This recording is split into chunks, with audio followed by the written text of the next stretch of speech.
Hoje eu vou cumprimentar todos com a paz do Senhor, amém? Nós vamos dar início à aula de número 4. Eu estou com um visual diferente, né? E eu vim com a blusa sem botão, aí não tem onde botar o microfone, aí eu tenho que ficar segurando. E se eu colocar aqui próximo da boca, aí ele chia. Pois é, ia ficar lá embaixo, né? Não sei se... Mas a gente já está acostumado, né? Na igreja tá segurando o microfone, aí segura. Só é diferente o tamanho, né? Porque para que tenha maior qualidade no vídeo, aí eu mantenho ele distante. Ele pega a voz assim de longe, e alcança. Então, se eu botar pertinho aqui, ele chia lá no... Eu seguro bem aqui, mas à medida do possível, a gente vai tentando se ajustar aqui, tá? E em razão do tripé, né? Pode ser, né? É uma possibilidade. Aí bota ele preso aí, né? Deixando aqui pertinho, acho que ele vai pegar a minha voz. Boa ideia. Aqui. Pronto. Aí. O improviso. Obrigado, irmão Marcos. Deus abençoe que saia bem lá, né? Mas está perto, ó. Na aula passada, ele pegou a irmã falando lá, com Maria José, pegou. Então eu vim aqui acho que pega. Pois bem, meus amados, hoje nós vamos estudar sobre mais três profetas menores, né? Nós já vimos aí Oséias, Joel, já vimos Amós, já vimos Jonas, vimos Obadias, já vimos Miqueias, Naum, e hoje nós iremos estudar sobre Abacuque, Sofonias e Ageu, tá? Esses três. E na próxima aula será a última aula desse módulo, né? A última aula de profetas menores. E eu fui lembrado aqui pela nossa secretária que eu havia prometido coffee break. Eu tinha esquecido. Ela me lembrou. Então, promessa é dívida, né? Então, na próxima aula, vou trazer aqui um coffee break pra gente, para comemorar o encerramento do módulo que foi o divisor de águas, né? Foi o módulo onde, a última vez, os irmãos que estão conosco, foi onde eles nem sequer terminaram.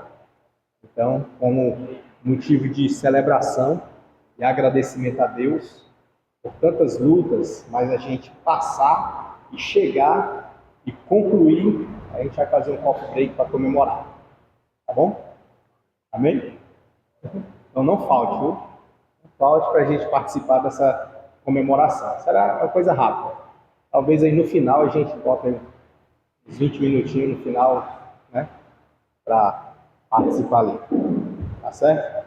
Meus irmãos, na aula passada eu pedi para que desse uma lida no material, desse uma passeada ali eu até falei, né, os 3 livros. E eu gostaria de saber se alguém se prontificou a tal desafio, né? Gabriel, hein? Alguém mais? Tá bem? Glória a Deus. Então, eu queria já iniciar com os irmãos perguntando, querendo ouvir de vocês o que vocês acharam, né? Essa leitura, nessa busca. O que bateu assim que vocês pensaram? O que é isso? como foi isso, por que isso, algo que queiram esclarecer ou compartilhar conosco. Primeiro no livro de Abacuque. Restou alguma coisa no livro de Abacuque? Algo, uma observação?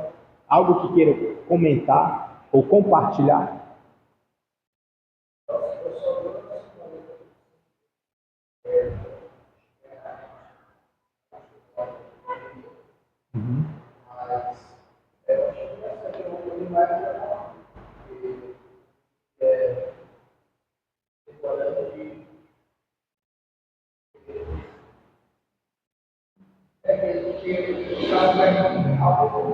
Aham.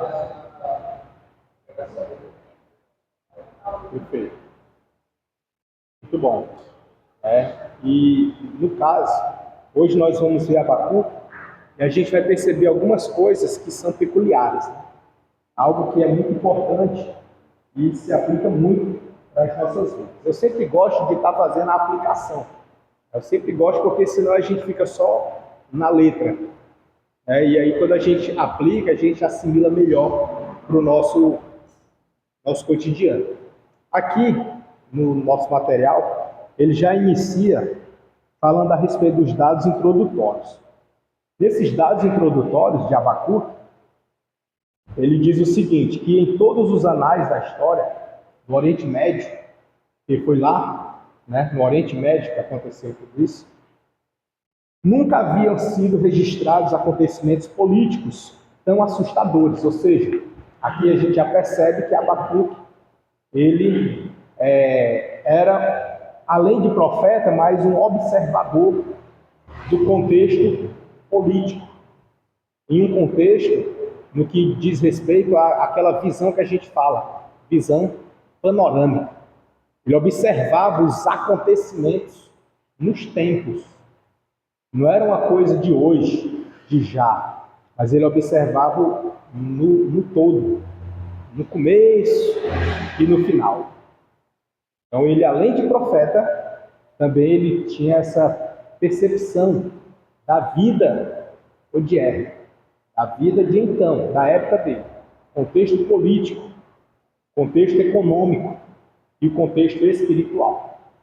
Isso mostra que é muito importante para nós também. A gente precisa estar atento a essas coisas. Nós não vamos estar necessariamente na linha de frente, mas a gente precisa estar atento. Primeiro, porque nós somos filhos de Deus, obviamente, porém instruídos pelo Espírito Santo. E o Espírito Santo, ele não erra. O Espírito Santo, ele não falha. E ele não comunga com as coisas que não agradam a Deus. Então, se nós nos julgamos ser filhos de Deus e orientado pelo Espírito Santo, cheio do Espírito Santo, morada do Espírito Santo, no mínimo, é para nós também não comungar com aquilo que não agrada a Deus. E estar atento às coisas em nossa volta. E aí, aqui vai dizer assim que, olha o contexto que ele estava inserido, Abacuque. O Império Assírio chegava ao apogeu do seu poderio militar, esmagando com crueldade desumana todas as nações do crescente fértil. O que isso quer dizer? Que ele esteve naquele contexto do Império Assírio. Os irmãos lembram? O Império Assírio foi antes ou depois do Império Babilônico? Foi antes, né? Sendo que foi um antes que merece explicação. O antes que eu me refiro aqui é de que ele primeiro oprimiu o povo de Israel, antes da Babilônia. É nesse contexto que eu quero me referir. Tá? Os irmãos lembram que em aulas passadas a gente falou que o Império da Assíria, ele subjugou o povo de Israel. Qual foi o reino? Norte ou sul? Norte. E isso foi o quê? Cerca de 100 anos. Alguns se arriscam até dizer que foi 200 anos antes do cativeiro. Então, assim, foram gerações antes do efetivo cativeiro babilônico. Então, a gente precisa situar no tempo. Apesar de a gente já ter visto Daniel, né? E aí Daniel a gente já viu lá a questão dentro do cativeiro, lá na Babilônia, porém, os livros da Bíblia não estão organizados de maneira cronológica. Você vai ver livro que ele vem primeiro, porém o acontecimento dele foi depois. E vai ver livro que está lá no final, mas o acontecimento dele foi bem antes. Certo? Então, precisa se habituar com isso aí. A gente já passou por texto, a gente está tipo que revisando o que a gente já viu, só que na perspectiva de outro profeta. Certo? A gente já passou pelo cativeiro babilônico, né? A gente já estudou, já viu tudo isso. Porém, agora com Abacuque a gente vai voltar um pouquinho. A gente vai voltar para onde? Lá para a era da era que a Assíria subjugava o povo de Israel. Tá? Nessa era foi naquele início onde o reino do sul e o reino do norte brigavam. Tá? Antes do cativeiro. Tá? Antes do cativeiro. Né? Aí quando ele fala aqui, ó, que o Império Assírio estava no apogeu do seu poder militar, esmagando com crueldade desumana todas as nações do crescente fértil. O que é isso? Primeiro, o que é o crescente fértil? O crescente fértil é as regiões ribeiras, próximas de rios. Tem o rio Tigre e o rio Eufrates. E rio Jordão. Tem o rio Nilo. Então, as regiões próximas de rio, essas regiões, elas são as regiões onde as pessoas se socorriam na era da seca, na era que passava por calamidades. Era lá, junto aos ribeiros.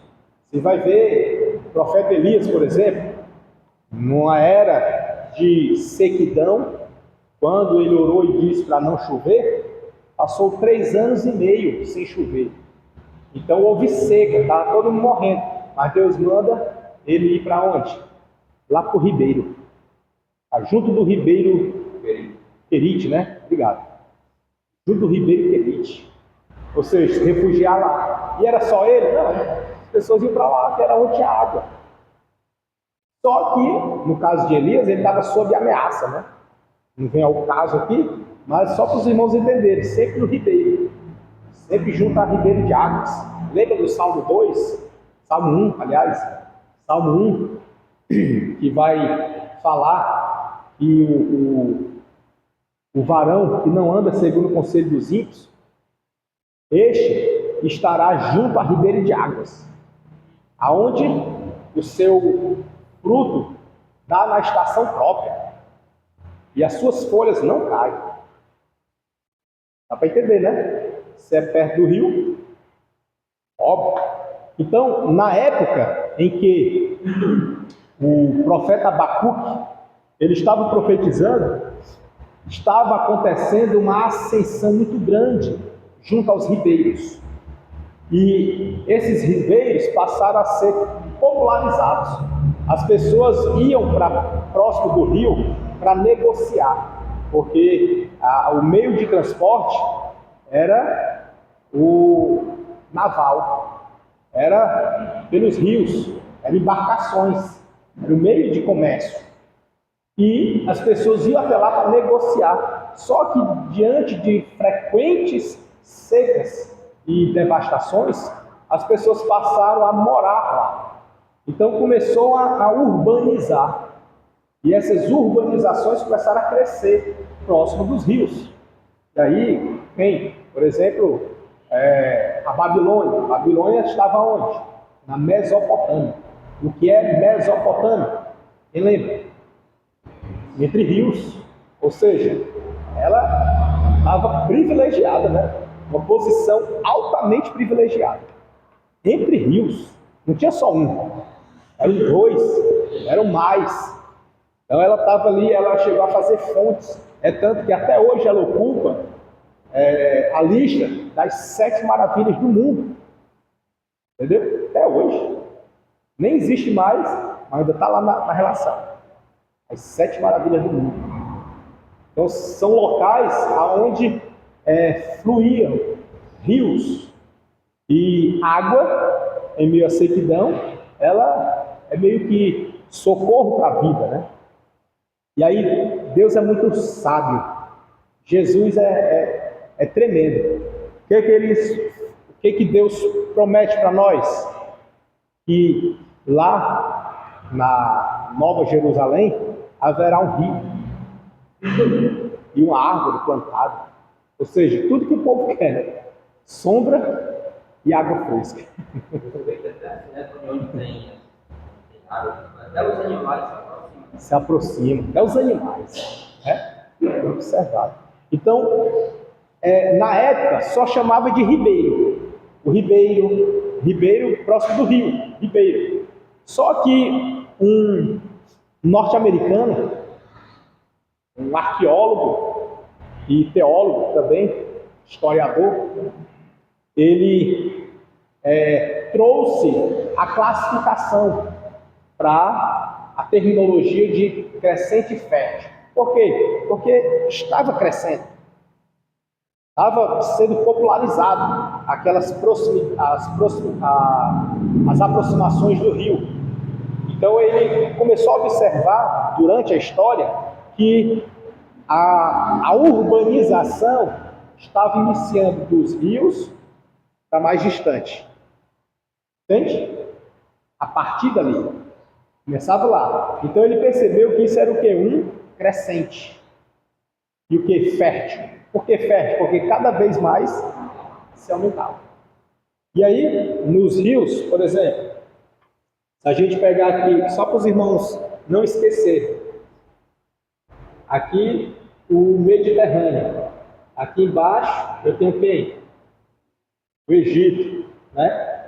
Eu não vou botar muito distante, apesar de ser distante, eu vou botar bem aqui para os irmãos entenderem.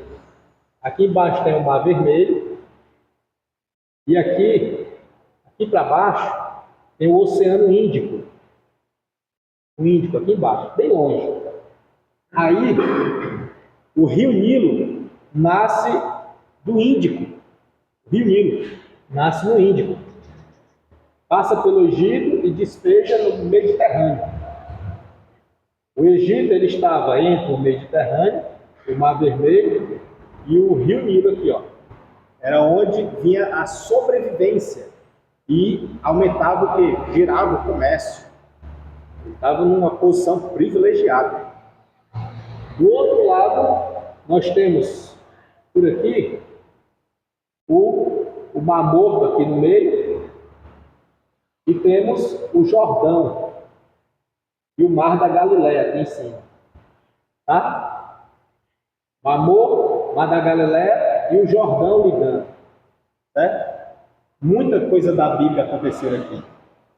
E, principalmente com Elias e Eliseu. Elias e Eliseu faziam a festa aqui no Jordão.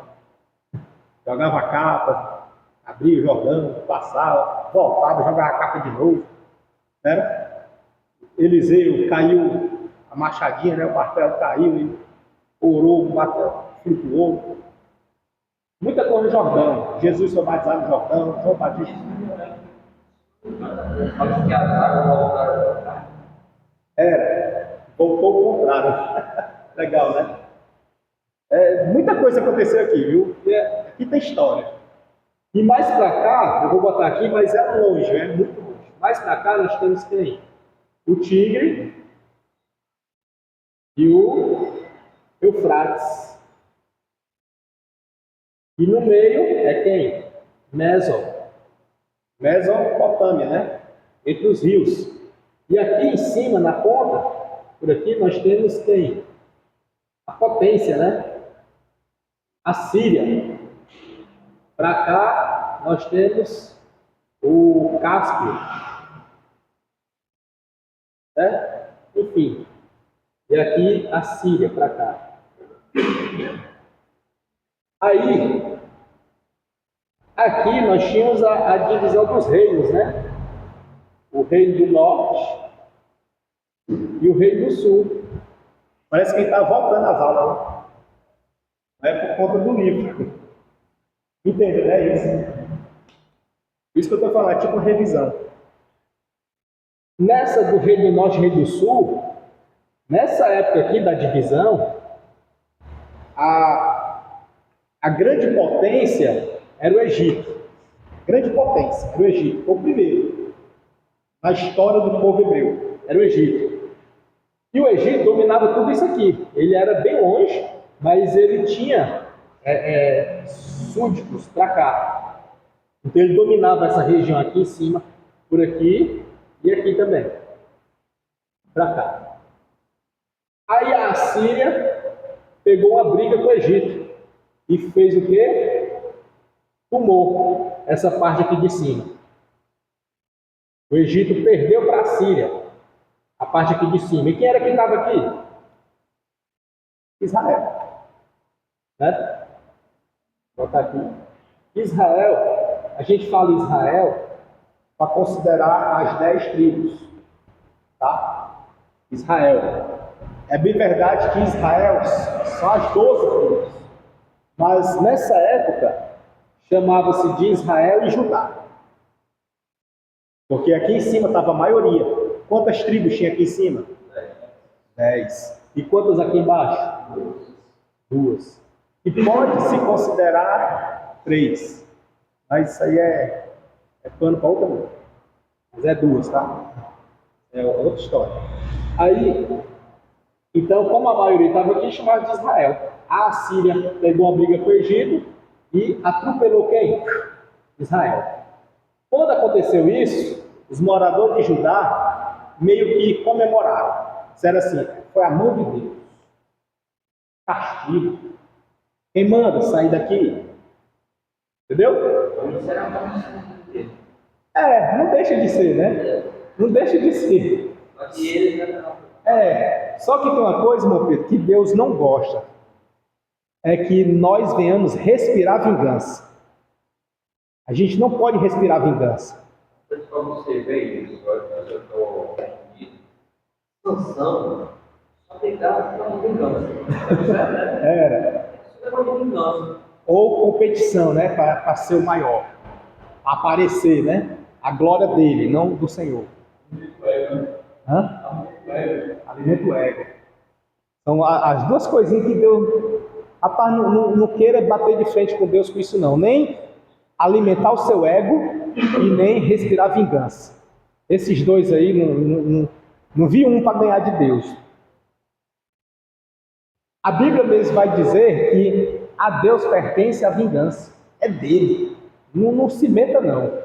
É dele. Se você se meter, você acaba comprando a briga com Deus. Porque olha o que aconteceu aqui. O povo do sul, o Judá, eles meio que vibraram, comemoraram quando o povo de Israel, que eram os seus irmãos, tinham sido cativos para si, subjugados, mortos. E que, olha, tá vendo? Eu falei, ou não é assim? Né? Eu falei, mas cuidado. Porque aí, o que acontece? Não foi muito tempo depois, aproximadamente 100 anos depois, chegou a vez dessa. Entendeu? Ou não é Deus também? Né? E olha como foi. A Babilônia, né? A Babilônia, daqui, isso aqui é longe, meu irmão. Isso aqui, ó, é chão, meu irmão. É longe, não é perto não. A Babilônia pega uma briga com quem? Com o Egito. Aí quem é que está no meio aqui? Judá. Ora, passa com tudo. Tá nem, ó. É tipo assim, é um bônus. A briga deles é com o Egito. Igualzinho a Síria. A Síria é com o Egito. Mas por que essa briga com o Egito? É Deus. Quem oprimiu o povo de Israel 400 anos? O Egito. Aí o que é que Deus faz? Levanta o desejo das outras nações longe. Irmão, isso aqui é longe, é muito longe. Daqui para cá, ó, é chão. O que é que quer uma nação dessa se meter com a criança? Tipo aqui a Rússia e a Ucrânia, vizinha, fronteira. Aí uma briga com a outra, vá lá, né? Mas a Síria com o Egito, o que tem a ver? É Deus. É Deus controlando o tempo. E da mesma forma, Deus desperta na Babilônia o desejo de ir atrás de confusão para o Egito também. Aí vai. Aí nessa, aqui no Reino do Sul, é onde estava boa parte dos profetas maiores, né? Boa parte dos profetas maiores aqui, os menores aqui em cima. Mas nós vimos na época que tinha profetas que estavam nos dois lados, né? E Abacuque, ele presenciava essa situação da briga da Síria com o Egito. E nessa presença, ele via o glorioso império militar, força bélica da Síria. E ele via a maldade dos soldados da Síria com o povo de Israel. Aí ele faz os questionamentos lá no capítulo 1. Né? Ele questiona, ele diz: Senhor, o senhor não vai fazer nada não? Está vendo não? A maldade desse povo, eram cruéis, maldade, não vai fazer nada não? Tipo isso. Um lamento. Questionamento, né? Mas é porque ele observava, ele via, porque isso não era assim da noite para o dia. Ele via o sofrimento do povo, ele acompanhava.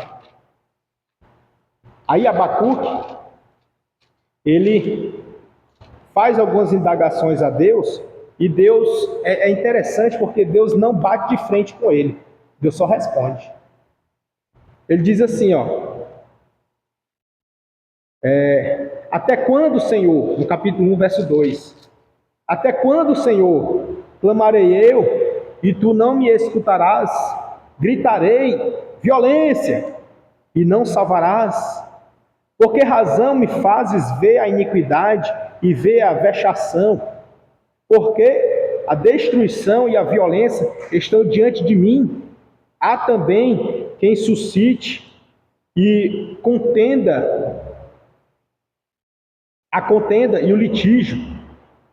Por esta causa a lei se afrouxa e a sentença nunca sai. Porque o ímpio cerca o justo e sai o juízo pervertido. Ele está clamando a Deus, questionando a Deus e dizendo, está parecido com Asaf, né? Porque que o ímpio bate de frente com o justo e sai tipo ileso, não acontece nada com ele. Por que clama-se e a sentença nunca sai? Eu até acho graça quando eu leio isso aqui, porque parece muito com o nosso judiciário, né? Nosso judiciário, ele tem essas coisas de... O pessoal diz o quê? Quando vai para a justiça, a pessoa diz assim, não, eu vou para a justiça não. Muito lento, demora muito. É típico, parece que já é o sobrenome da justiça brasileira, é lentidão. E é muito devagar. Processo aí, por exemplo, tem processo que a pessoa ajuizou em 2003 e é trabalhista, viu? 2003. Aí quando for agora, em 2024, a pessoa me procurou. Porque não entende porque que nunca deu nada. Né? Aí eu fui atrás, fui buscar, glória. Obrigado, irmão. Deus abençoe, viu? Eu vou botar bem aqui, senhor. Glória a Deus. Só aumentando o galardão. Aí, enfim, de 2003, meu amigo, para 2024, é chão, né, não? Aí aqui, quando eu li assim, eu fiquei achando graça, Abacuque, ó. Abacuque ele observava, muito, ele diz assim, ó, porque por esta causa, a lei se afrouxa e a sentença nunca sai, né? Tipo assim, Deus não pesa. Por que, irmãos, que ele fala assim? Porque ele era conhecedor das ações de Deus na época de Moisés. Na época de Moisés, como era? Se o povo se levantasse contra o homem de Deus, contra o profeta, Deus agia. Abria a terra, engolia gente, um raio caía, pegava logo, era assim. Entende? Não era assim? Deus agia de imediato, Deus de já. E na época de Abacuque não estava acontecendo mais isso. Aí as pessoas questionam hoje, dizendo assim, porque hoje ninguém vê mais milagre, ninguém vê mais isso, vê mais aquilo. Tudo está no controle de Deus, tudo. Tudo, irmão, tudo está no controle de Deus. Não é a fé que esfriou, não é controle de Deus, é Deus. Tudo é Deus, tudo. Aí o que acontece? Abacuque já estava vendo isso. Como é que pode? Será que a lei afrouxou? O que ele está dizendo? Será que a Torá não está mais valendo? Será que a lei de Moisés não vinga mais? Não está mais em voga? A lei afrouxou? Está vendo o questionamento dele como é? Parece muito com nossos dias. Muito mesmo. Aí, Deus vai e diz para ele, Deus responde a ele. E Deus responde, irmão, e é muito lindo como Deus faz, né? Porque aí, ele vai mais, sabe? Porque eu não vou me estender, que ainda tenho os outros livros para falar ainda. Mas, bem aqui, ó, capítulo 2, Deus diz assim, ó, sobre a minha guarda estarei e sobre a fortaleza me apresentarei e vigiarei para ver o que fala comigo e o que eu responderei quando eu for arguido. Então o Senhor me respondeu e disse, escreve a visão e torna bem legível sobre tábuas, para que a possa ler o que correndo passa. Ou seja, eu vou te dar uma visão e tu vai escrever essa visão. Ela é tão verdadeira que escreve ela em letras grandes, para quem passar correndo consiga ler. Né? Porque Deus disse assim, agora eu vou falar, vou te dar as respostas. Deus não fez igual Deus fez com Jó. Deus não fez. Com Jó, Deus tratou Jó. Aqui não. Deus dialogou com Abacuque. É diferente. É um profeta. E Deus sabia que ele estava sensato. Deus sabia. Aí ele diz assim, ó. Eis que a sua alma se incha, não é reta nele, mas o justo, pela sua fé, viverá. Ou seja, pela fé, viverá. O que é isso? Viva permanentemente crendo. Viva constantemente crendo. Não importa o que acontecer. Irmão, já ouvi falar diferente desse texto. O justo viverá pela fé. Quem já ouviu diferente assim, né? O justo viverá pela fé. Como é isso? Eu vou pedir as contas, deixar meu emprego, deixar tudo, vou ver pela fé. Está na Bíblia. Tá? Tá não. Tá não. Viver pela fé, irmão, não é abandonar tudo e viver mendigando, pedindo aos outros, pedindo. Abençoe, abençoe, abençoe. Não. Viver pela fé é viver crendo. Abacuque, ele estava contemplando o ímpio maltratar o justo. Mas mesmo em meio a essa judiação, ele estava com fé. Estava crendo. Permanecia crendo. Não murmurava. Ele dialogou com Deus. Conversou com Deus. Ele não murmurou. Não afrontou a Deus. Ele não retrocedeu. permaneceu crendo. Entendeu? E foi coisas feias, viu? Que a Síria foi tido como um dos impérios mais perversos da história dos impérios. A Síria foi um dos mais perversos. Então, assim, é um negócio absurdo, né? Se com Nabucodonosor a gente já sente dor em ver ele pegar o rei, arrancar os olhos, primeiro matou os filhos na frente do rei, e depois arrancou os olhos dele e deixou ele lá, já dói. Só em ler dói, né? Agora imagina as atrocidades que a Síria fez. Não dá nem para imaginar, né? Que é coisa feia. Mas enfim, aí Deus vai tecendo aqui as respostas.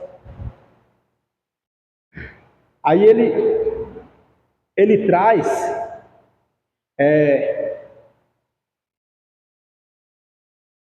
traz as respostas e vai dizer que Deus está no controle daquilo ali.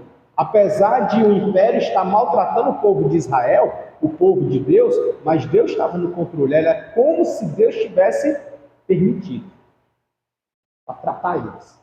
Só que esse tratar, irmãos, é diferente do nosso tratar. Esse tratar era ceifando vidas. Ceifando vidas, e de forma absurda. Era morte feia, ceifando vidas. E ele via isso. Aí, às vezes, a gente acaba ficando com medo de morrer, ou com medo de passar alguma coisa, ou se passar por dificuldade, começa a tutibiar na fé, a pensar assim, é que pode, começa a murmurar. Se a gente for olhar para a história da humanidade, principalmente do povo de Deus, não tinha moleza não. E o negócio era tão sério que pagava com a vida. E hoje Deus está tipo assim, passando a mão na gente. Passando a mão. Nós somos realmente alcançados pela graça. Está sendo longânimo, né? Imagina Abacuque olhar para a nossa era. Né? Senhor, a lei afrouxou? Abacuque olhasse para a nossa era, ele ia dizer assim, Senhor, foi que a lei afrouxou? Foi que o povo pinta e morre e o Senhor não faz nada? Foi o que ele disse.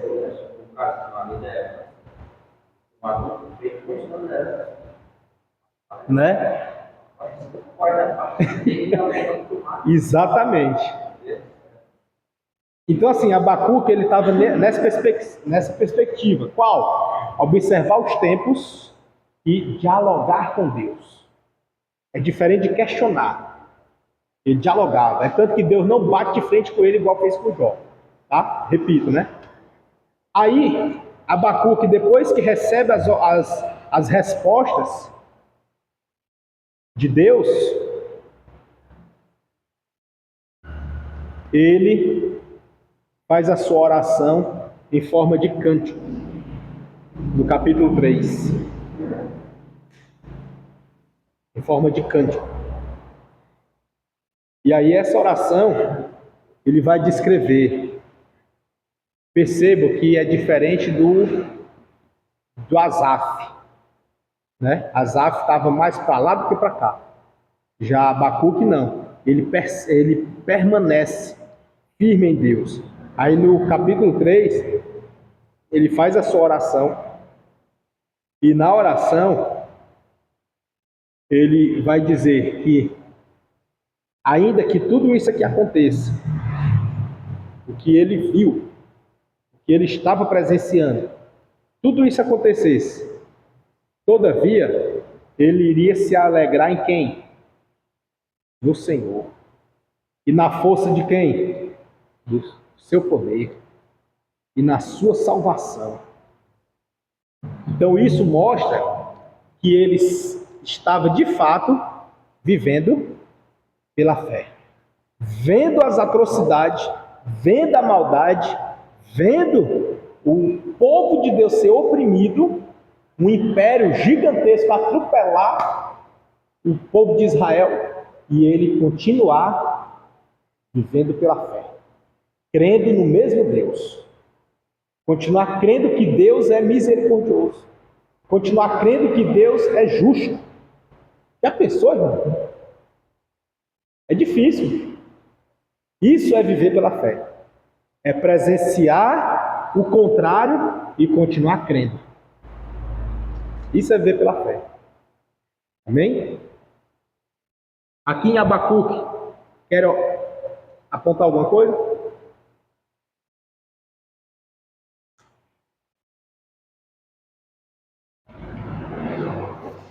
Aqui no nosso material, nem cheguei a entrar direito, né? Mas aqui no material,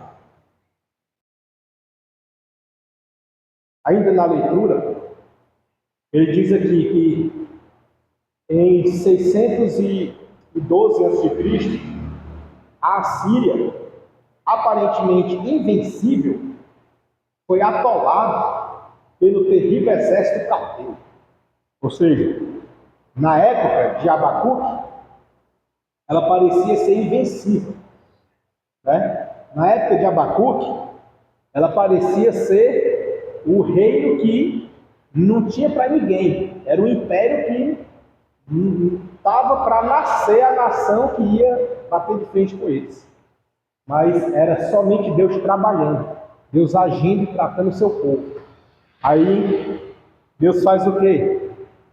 Como a Assíria maltratou muito o povo de Israel, aí Deus agora levanta outra nação para fazer a Síria pagar o preço também. Quem foi que Deus levantou? Babilônia. A Babilônia foi lá e engoliu a Assíria. Ou seja, o império invencível agora foi destruído.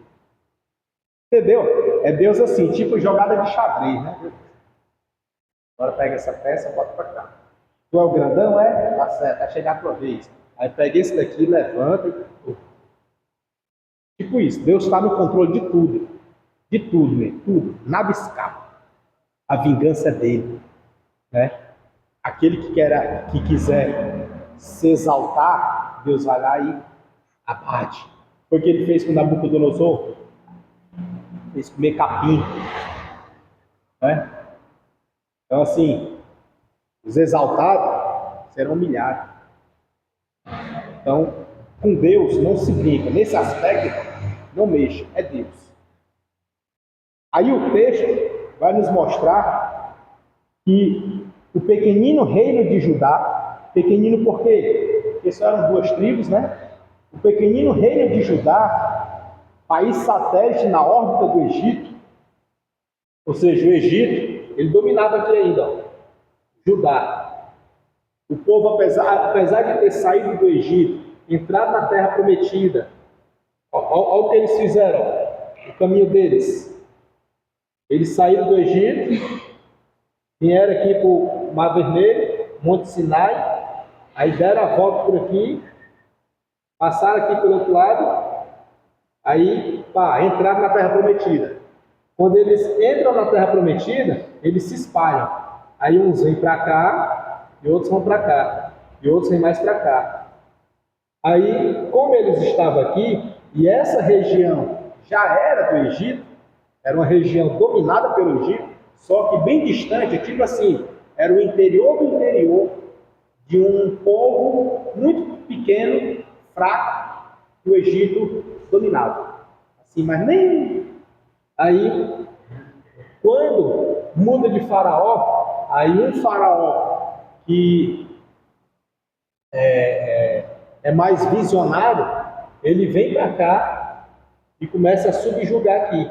Porque essa área já era deles. Aí subjuga, o pessoal começa a pagar imposto para lá. Só que ele subjuga somente no que diz respeito à economia. Em termos de religião, ele deixa rolar. Era só finanças, só financeiro dele.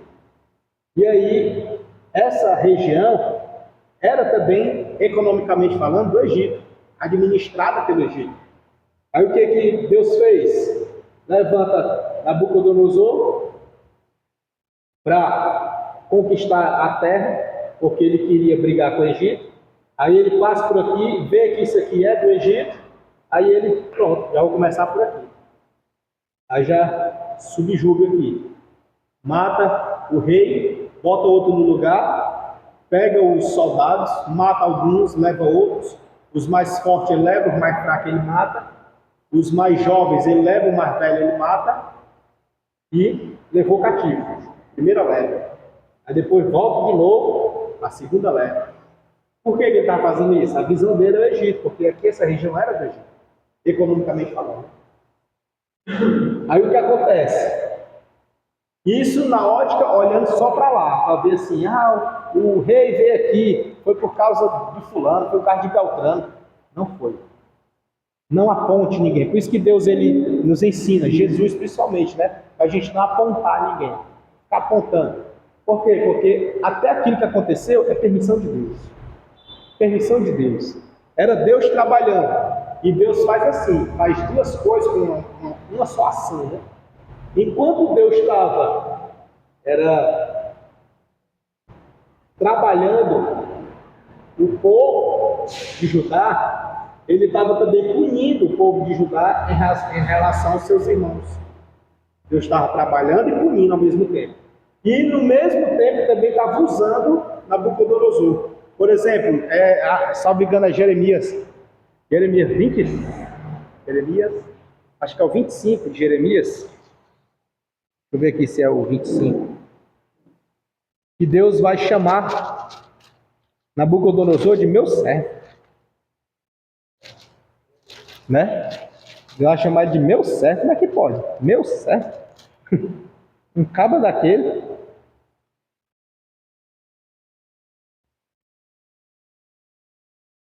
Mas aí, a gente precisa entender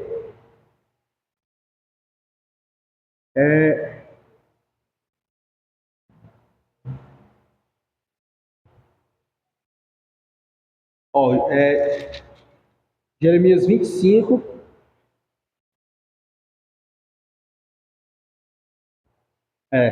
Jeremias 25, verso 11 e 12.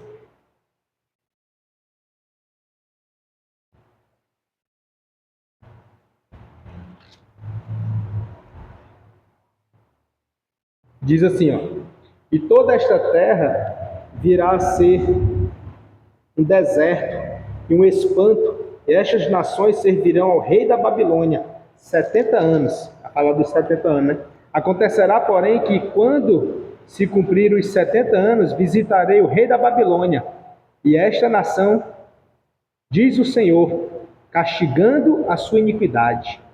E a terra dos caldeus, farei deles um deserto perpétuo. E trarei sobre esta terra todas as palavras que disse contra ela, tudo quanto está escrito neste livro que profetizou Jeremias. Deixa eu ver se é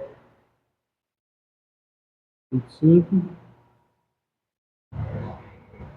Ele não está falando nessa parte aqui do meu servo. 27.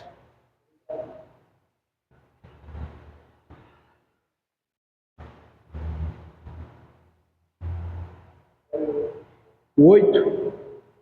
O 6. Obrigado. Jeremias 27, verso 6. É isso mesmo. E agora eu entreguei todas estas terras nas mãos de Nabucodonosor. Ele fala até o nome, né? Fala o nome. Entreguei todas essas terras nas mãos de Nabucodonosor. O quê? Meu servo. Tá assim também na de vocês? Não? Meu servo. Tá? Perceba que ele chama um rei iníquo, profano, perverso, meu servo.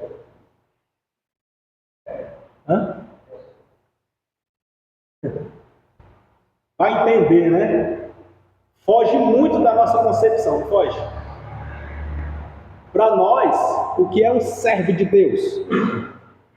É aquele íntegro, santo, que não fala um palavrão, que não mente, que não deseja o mal, não é assim? Que não quer o mal para o próximo, que não anda afrontando ninguém, que não anda brigando, é isso aí. Para nós, esse é o servo de Deus. Mas Deus, ele tem os seus mistérios, digamos assim. Porque Deus usou o rei da Assíria para punir Israel. Aí Deus usou o rei da Babilônia para punir Judá. Né? Só que nessas punições eles exageraram. Porque talvez não era para matar eles, era só para subjugar. Tipo assim, sai daí, vem pra cá, porque isso já é uma maltratação, né? Já maltrata já. Só que eles abusaram. Quando eles abusaram, aí Deus fez o quê? A Síria pesou a mão, além do que era para fazer, aí Deus falou, tu vai pagar também. Vai pagar, porque a Deus pertence o quê? A vingança. Vai pagar. Aí pagou. Pagou ou não pagou? Veio a Babilônia e ó, acabou com a Síria. Quem é que ouviu falar mais em Assíria? Acabou-se.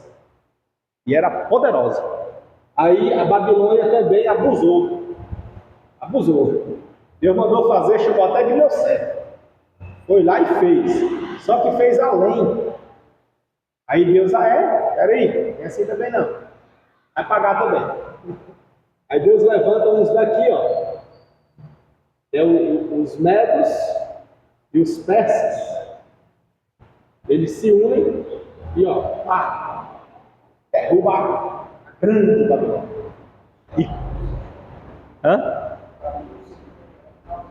Exatamente. O rei Dario e o Ciro, né? Ciro Dario. Porque assim, o rei Ciro, porque Dario é um título. Aí Ciro, o Ciro ele nasceu, ou é um ou é outro, sempre eu me confundo. Ele nasceu nos Médios, mas reinou na Pérsia. E tinha quem conta essa história que eu estou falando aqui é o Wycliffe. Wycliffe, ele conta isso aqui. É assim, o Ciro, ou ele nasceu nos Médios e reinou na Pérsia, ou ele nasceu na Pérsia e reinou nos Médios. É uma coisa assim, sempre eu troco isso aqui. Aí sei que ele nasceu um e reinou no outro, e pegou os conselhos do profeta, que ele presenciava as profecias do profeta, salvo engano, é o Sofonias, salvo engano. Aí ele pega essas palavras e traz para o reinado. Quando ele vence a Babilônia, lembra das palavras, aí já entra na pessoa do Dario, que ficou lá. Porque assim, como aqui é uma região e aqui é outra, esse daqui liderou o pelotão, destruiu a Babilônia e deixou um lá. Aí ele volta para cá. Então, quando ele volta, ele fica aqui e deixou outro aqui. Aí o que ficou aqui é o que chama de Dario. O que ficou. Isso é o Wycliffe. O Wycliffe conta dessa forma, né? Ele disse que são pessoas distintas. Um liderava, foi para lá, venceu, matou o Belsazar, matou os reis, os príncipes, e deixou um lá, que era o capitão, que era o Dario, deixou lá, e voltou para a Pérsia. Não ficou lá, ficou só o Dario. Aí Dario ficou governando, porque eles faziam assim, eles conquistavam as cidades e deixavam uma pessoa lá para governar. E voltavam para a sua sede, para a sua base. Né? Assim era o Nabucodonosor, a Síria, todo mundo fazia isso. É o nome do pessoal do Egito, os faraós. Era assim. E não só ele, eu não sei se foi aqui que eu vi, ou foi na Pentecostal. Alguém falou o nome dele, do Dario. Deixa eu ver se foi aqui.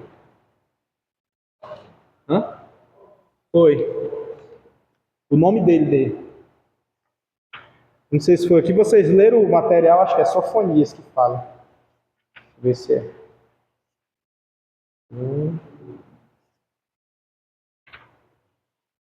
Tem um nomezinho esquisito.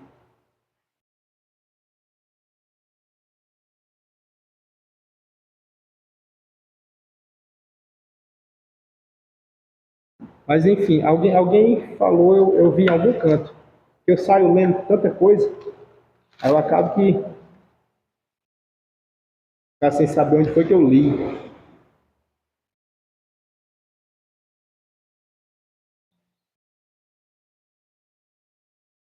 Mas enfim, quando eu achar, eu boto no grupo, os irmãos verem, não me perder tempo aqui. Mas ele conta dessa forma, sabe? Dessa forma. Fica até fácil da gente entender. Ele conta dessa forma. Outros não, outros já falam, salvo engano, é a Deike, ela vai dizer que é a mesma pessoa. Algumas outras, acho que a Thompson também fala que é a mesma pessoa. Alguns dizem que é a mesma pessoa, porque é título. Os que dizem que é a mesma pessoa, dizem que Dario é título, e o nome dele é Ciro. Os que dizem que é a mesma pessoa, né? Os que dizem que não são a mesma pessoa, aí já diz que Dario é o nome e Ciro é o nome. E Ciro ficou na Pérsia e Dario ficou na Babilônia. E quem deu a ordem para liberar o povo foi o Ciro. A palavra dele, aí Dario cumpriu. Né? Por isso que faz um pouquinho sentido, assim, né? Pelo Wycliffe, faz um pouquinho sentido, assim, de entender que eles são pessoas distintas, né? Faz sentido, porque um deu a ordem e, conforme mandou o rei Ciro, deu para Dario. Aí Dario cumpriu e liberou o povo judeu. Mas, enfim, nessa parte aqui de Abacuque, estamos compreendidos, não? Tá? Alguma dúvida em Abacuque? Podemos passar? Já? O que é o capítulo 3 de Abacuque? Uma oração. Prova de canto, né? Então, quando você ora, você pode orar cantando, né? Orar cantando. Mas só que, na verdade, não é assim, ó, que ele orou cantando. É que aquela oração era como se fosse lavando a alma dele. Ele tinha adquirido as respostas. Ele estava questionando, dizendo que a lei tinha afrouxado. Estava questionando assim, ele estava dialogando com Deus. Eu falo dialogando, parece questionando. Mas por que não foi questionando? Porque Deus não confrontou ele, não pegou ele de jeito. Deus só respondeu, foi só respondendo. Então parecia mais um diálogo com Deus do que mesmo batendo de frente. O que aconteceu lá com Jó, né? Que Jó ficou batendo de frente, né?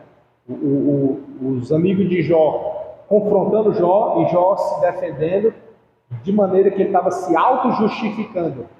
Aí quando ele estava se auto-justificando, é como se ele tivesse se eximindo de toda e qualquer possibilidade de pecado. E aí, esse auto-justificar fere um pouquinho a santidade de Deus, porque quem nos justifica é Deus. Nós não temos poder de auto-justificar. É tanto que isso é válido no dia a dia. A Bíblia diz o quê? Que o testemunho de uma só pessoa não tem poder de testificar a verdade. Ela não testifica, ela precisa de alguém que testemunhe por ela.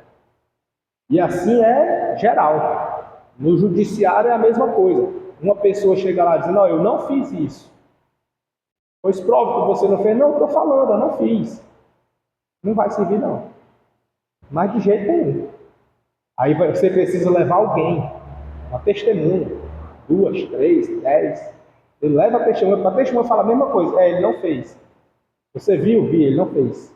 Então tá bom. Então, pode ir. Entendeu como é? Precisa de alguém. Sozinho. Então a autojustificação não vale nem para os homens, quanto mais para Deus. Por isso que é necessário confessar diante dos homens, para que tenha testemunho. Por isso que se tiver ofensa contra alguém e for pedir perdão, e se alguém não lhe perdoar, aí Jesus ensinou, diz, leva testemunhas. Leva 2 testemunhas e peça perdão na frente das testemunhas. E aí, se ainda assim a pessoa não lhe perdoar, o sangue da sua culpa vai cair sobre ela. Então ela vai juntar brasas vivas na sua mente. Você vai estar livre. E aí você pega as duas testemunhas e vem até o sacerdote, né, no caso até o pastor, e diz, ó, eu já fiz a minha parte. O que eu pude fazer, eu já fiz. Ela não quer me perdoar, ela não quer conversa, não quer nada. Mas está aqui, fulano e beltrano que vive. Foi mesmo? Foi. Não foi? Foi. Bom, fechou. Entendeu? É assim. A vida é assim, a lei é assim, na Bíblia é assim, com Deus é assim. É uma regra geral aí, né? Tá certo? Então, da mesma forma. Então, eu acredito muito que aqui Abacuque não estava questionando. Ele estava dialogando, porque Deus não bateu de frente com ele. Entendeu? Não bateu. Então, assim, e depois ele foi salmodiar, né? Ele foi cantar. Orou cantando, alegre, e dizendo, ainda que acabe tudo, mas eu confiarei no Senhor e no Deus da minha salvação. Fechou lá e ficou bonito. Né? Vamos para frente?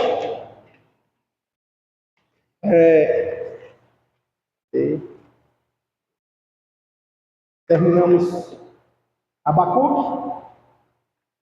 Agora vamos para Sofonias. Eu já estava lá em Ageu. Sofonias. Daniel, né? Ele vai pós o exílio, no exílio ainda, só que é já chegando nos 70 anos de exílio, né? Já no final. É tanto que nós vamos ver também um pouquinho aqui, porque fala, viu, irmão Marcos? Também fala aqui nessa parte de Sofonias, né? Agora. É Sofonias? Sofonias. Pronto, aqui é Abacuque. Sofonias. Eu estava em Ageu aberto. Sei por que eu estava lá em Ageu. Aí, nós vamos ver agora, em Sofonias,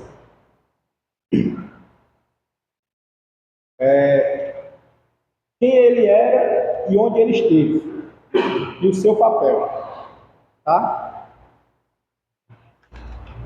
Diferente de Abacuque era profeta, observador. Sofonias, ele era de uma linhagem real. Sofonias é muito parecido com Isaías. Não só na fonética, mas ministério, assim, né? Ele era de linhagem real. Ele era, salvo engano, era quarta geração de netos do grande bom rei Josias. Passou pelo rei Josias, rei Ezequias e passou por uns que não foi rei e chegou em Sofonias. Então Sofonias ele era de linhagem real, era da elite, não era do povão, era da elite. Ele tinha liberdade no palácio, muito parecido com Isaías. Isaías entrava e saía do palácio, era da alta sociedade. E Sofonias, ele esteve aproximadamente, palavra-chave, pelo ano 630 a.C. Quem lembra o que estaria acontecendo aí nesse período, 630? Vamos voltar aqui um pouquinho, né? Em 605, que é o nosso marco, foi o quê? O que aconteceu? Primeira, segunda ou terceira leva? Primeira leva do cativeiro babilônico, 605 a.C. 25 anos antes, né, que é 630, 630 estava Sofonias profetizando. Certo? E ele profetizava o quê? Ele estava contemporâneo ali com quem? Jeremias, Ezequiel. Veja que grandes profetas, né? E profetas maiores, né? Estava lá. E Sofonias estava lá também, mas entrou nos menores. Mas estava lá. E profetizando. Só que a profecia de Sofonias era diferente. Sofonias, ele não falava do cativeiro em si. Ele falava da redenção do Senhor. Então ele falava do quê? Do que Deus queria com o povo. Entende? Que Deus queria com o povo. E trazer essa mensagem. Talvez você esteja um pouquinho de dificuldade para compreender, mas Deus, ele tem as chamadas. Eu até costumo dizer, vou botar aqui, eu costumo dizer que Deus tem as chamadas específicas para cada pessoa. E nessas chamadas específicas, ela também é conhecida como chamada vocacional. Então, cada um de nós, uma igreja pode ter 100 pessoas, mas cada um vai ter o seu chamado. E dentro do chamado, vai ter o vocacionado. O chamado vocacionado, ele tem uma pré-determinação, ou uma predisposição de fluidez em determinada área. Seja lá qual for, se a chamada da pessoa for direcionada, for vocacionada para aquela área, ele faz assim, sem peso, e flui, e anda, não mede esforços, entende? Na época de Sofonias, tinha os outros profetas profetizando, mas cada um tinha o seu chamado. Todos eram profetas, chamada profética. Porém, a vocação era diferente. A especificidade era diferente. Entendeu? Por exemplo, Isaías estava profetizando no palácio. Mas ele saía do palácio e ia lá no povão, pregar lá em Israel. Ele saía de Judá e ia pregar lá em Israel. E profetizar lá. Sofonias estava no palácio também. E pregava no palácio. Mas também pregava para o povão. Só que qual era a mensagem? A mensagem do que Deus queria fazer com eles. Tipo assim, vocês vão entrar no cativeiro, vocês vão passar nas mãos de um tirano, mas eu não quero isso para vocês. Não é isso que eu quero. É só para vocês entenderem o quão eu amo. Aí você fica, mas como é que pode? Se ama, por que não livra? Vem os questionamentos assim. Uma palavra mais grande, né? Isso.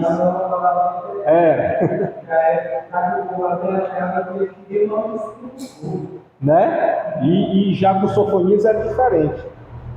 Então vejamos aqui. Diz assim, ó, que Sofonias, a profecia de Sofonias é essencial aprender algo do período de uns 135 anos que separam a queda de Samaria em 722 a.C. Né? Ele vai falar sobre aquele questionamento lá da queda de Samaria, que eu apaguei aqui, né? Que é da Assíria. Quando fala que a queda de Samaria, está falando do rei de Israel, tá? Israel. A capital de Israel era quem? Samaria. A capital de Judá era quem? A capital de Judá?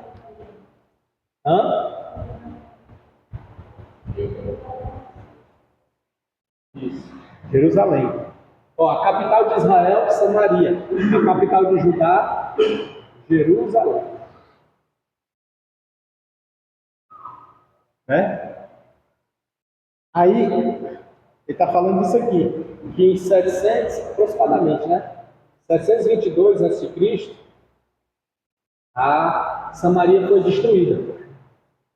Acabou-se.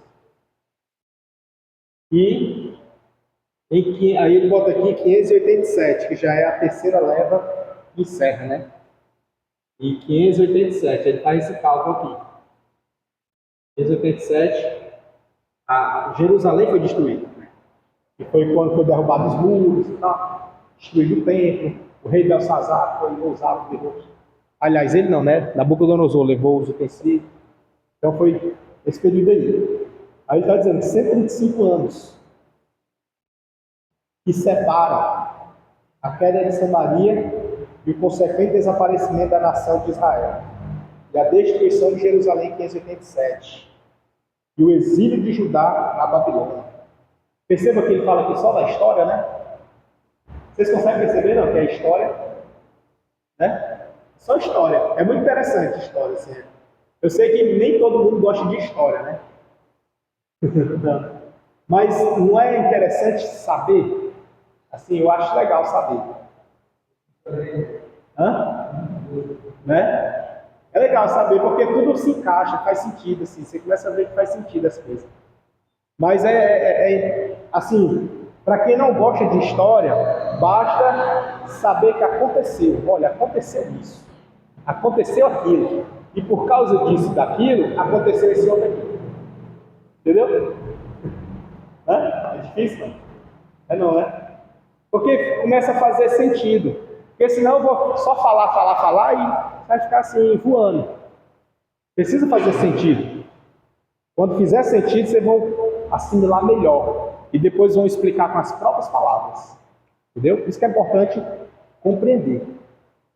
Aí, ele fala aqui do exílio e tal.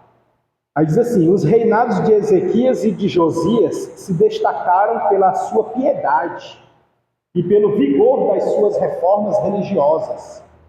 O que ele está dizendo aqui? Que o rei Josias e Ezequias foram piedosos. Piedoso no que diz respeito a quê? Ao tratamento com o povo, foi misericordioso, e ao chamamento do povo para adorar a Deus. Josias fez, sabe o que? Josias mandou destruir todos os altares das imagens, da idolatria. Já pensou? Vai ter agora eleição para prefeito. Se entra um prefeito aí e diz assim, ó, acabou essa idolatria. Todo mundo para adorar a Deus agora. Ia ou não ia ser um baque grande? Ele ia comprar briga ou não? Ia. O rei Josias fez isso. O rei Josias, ó, não tinha esse negócio não. Porque altar aqui só para Jeová, só para Deus. Se tiver outro, pode destruir. E diga que fui eu. Josias, ele fez isso. Aí foi um reinado de paz. Deus honrou. Aí veio Ezequias, mesma coisa. Segurou ali. Reinado bom. Mas também foi só espelho. Depois deles, foi só queda. Que queda?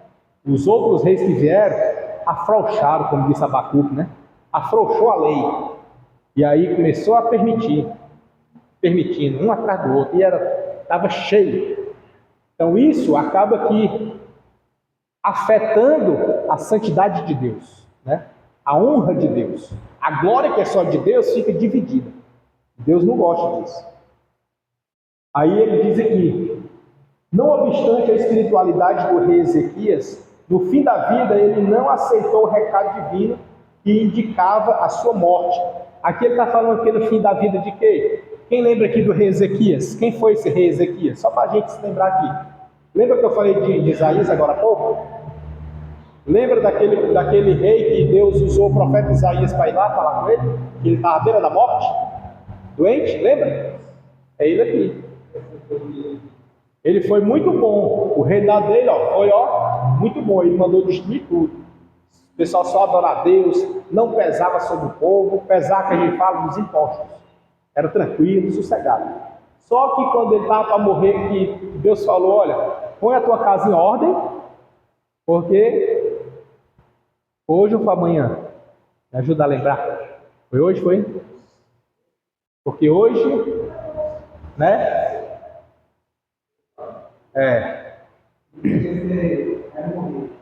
Isso. Ele ia morrer, era. Ele vai morrer. Põe tua casa em ordem, porque vai morrer. Não lembro se foi isso amanhã, não me lembro. Aí, ele fez o quê? Orou. Deitado mesmo. Virou o rosto para a parede e orou. E quando ele ora, o profeta não saiu nem do palácio ainda, tinha nem saído. Aí volta lá e entrega o recado para ele de novo. Aí entregou o recado, deu mais 15 anos. Aumentou mais 15 anos. Isso é bom ou é ruim? É bom, né? Só que era para ser bom, né? O que foi que ele fez com esses 15 anos? Só tragédia. Pecou contra o Senhor e botou o povo todo a perder. Então, assim, esses 15 anos posteriores, foi, ó, era melhor ter morrido naquele dia mesmo, do que ter feito desviar uma nação inteira. Entendeu? Aí, nesse período, é que a gente vê Sofonias. Sofonias, ele vai ser levantado por Deus para pregar para o povo.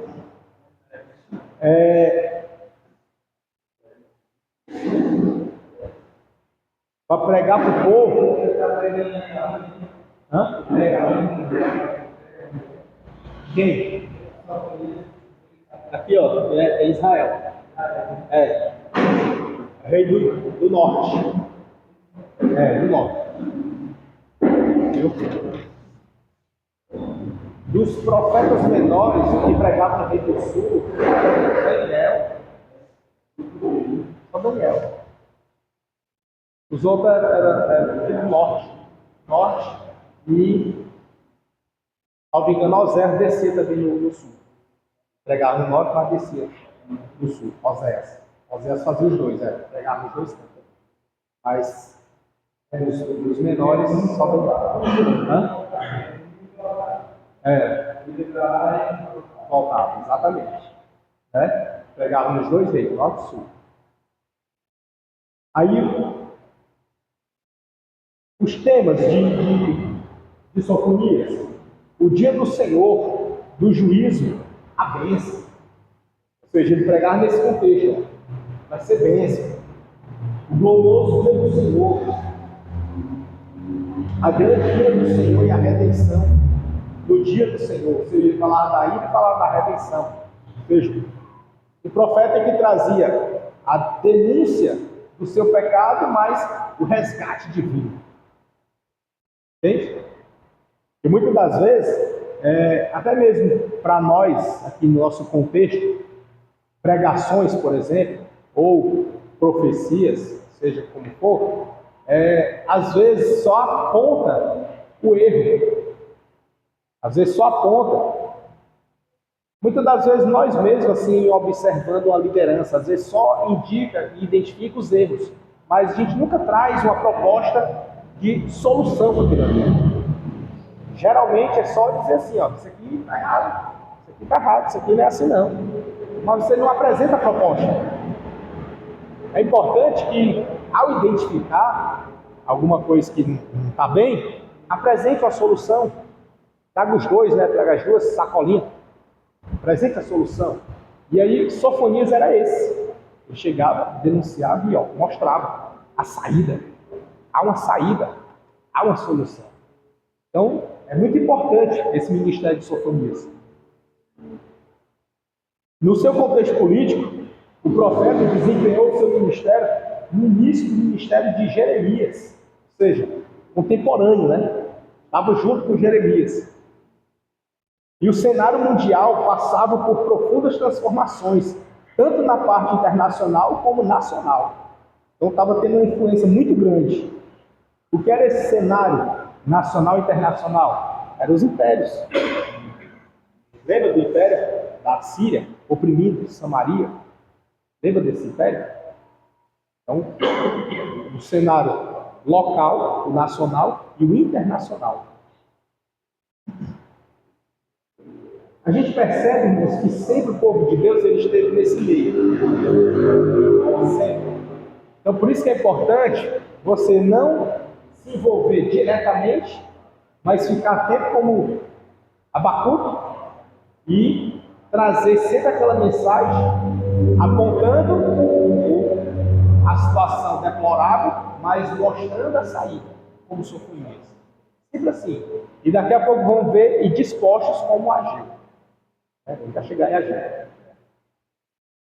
O contexto religioso dele, Josias, que era aquele rei lá, né? O bom rei Josias, começou a reinar após 55 anos de derramamento de sangue e corrupção moral sobre Manassés e Amon. E o reinado pode ser dividido em diversos períodos de conformidade, com 2 Crônicas 34, em 640 a.C., início do reinado e buscas ao Senhor aos 16 anos, em 632 a.C. O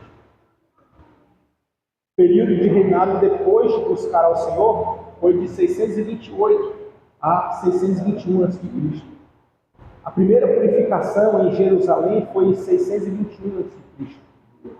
Posterior purificação depois de ser encontrado no templo o livro da lei e reunindo o povo para a renovação da aliança.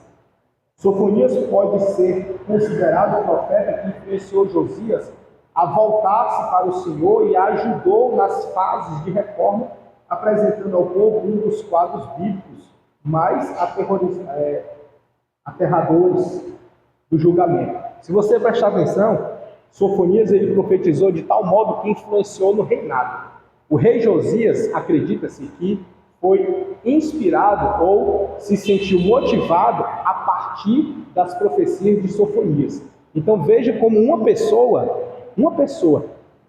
direcionada por Deus, cheia de Deus, ela pode mudar o curso de uma nação. Uma pessoa, Sofonias, um profeta, pregava sempre fazendo isso.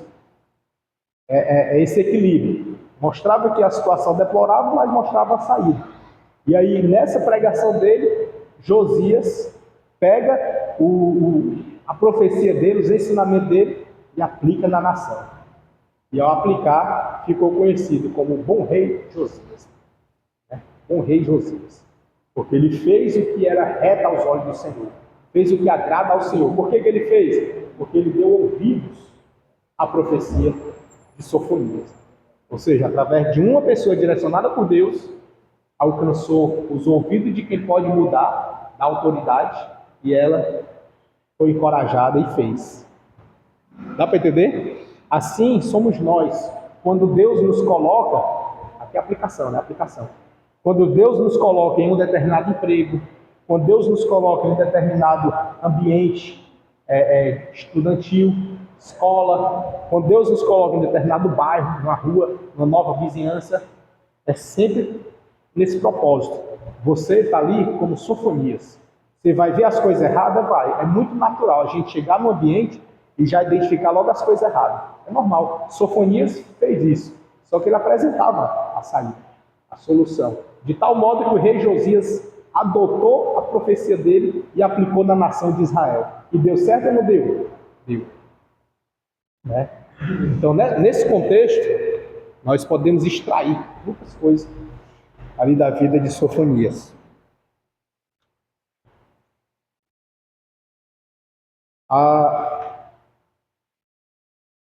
mim finalizar aqui essa parte de Sofonias,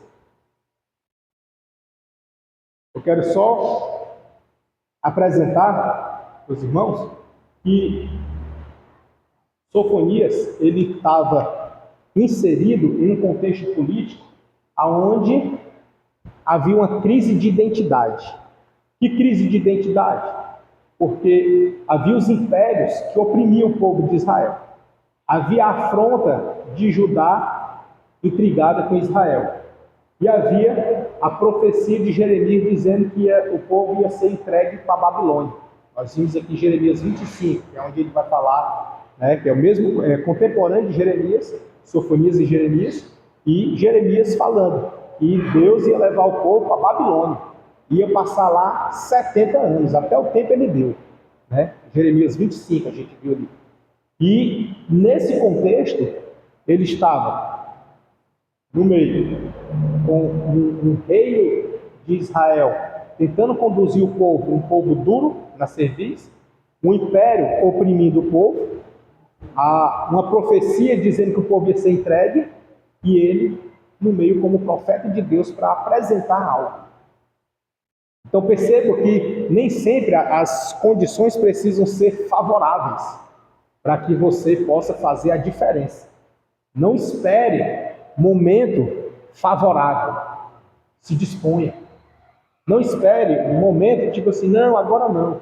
Não, deixa fulano, depois vai Beltrano, depois não espere.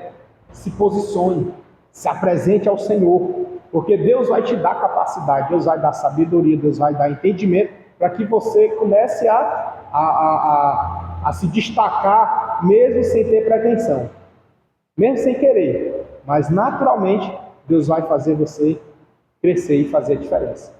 Natural, isso é natural, não precisa fazer esforço. Quando você se esforça para querer se destacar, aparecer, fazer alguma coisa, não dá certo. Quando é por esforço seu, não dá certo. Mas quando é por Deus, as coisas andam. Porque a sua pretensão não é aparecer. A sua pretensão é, pelo contrário, é que o Senhor apareça na sua vida. Entendeu? Então, com essa pretensão é diferente.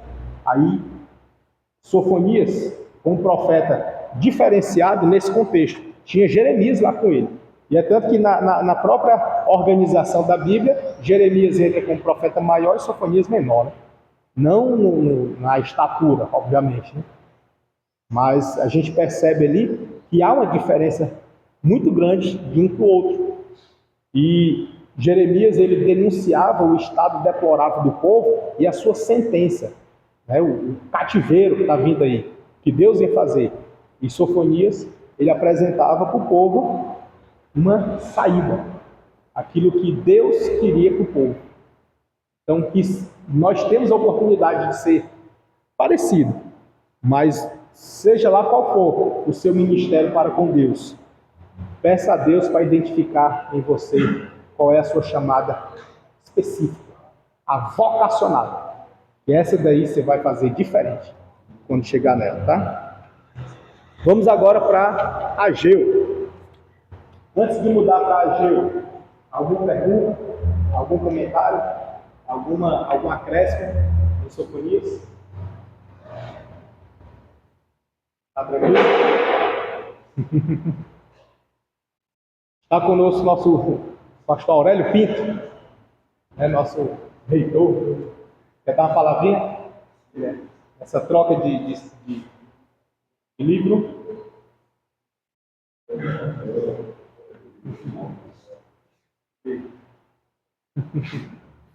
Olha aí, que bênção. Ô, Glória. Preto e azul. Aqui, pronto. Estou usando os meus aqui, mas vou substituir. Pessoal, hoje nós tivemos terminado o processo. Aí a próxima disciplina essa matéria ela é interessante porque ela é histórica e também teológica. É o período exatamente o que vocês estão estudando agora. Período do Antigo Testamento, para chegar no Novo Testamento, seria um período chamado silêncio profético. Aí, essa nova matéria, que é a matéria 7, ela vai falar sobre o que aconteceu entre o profeta Malaquias e o livro Mateus.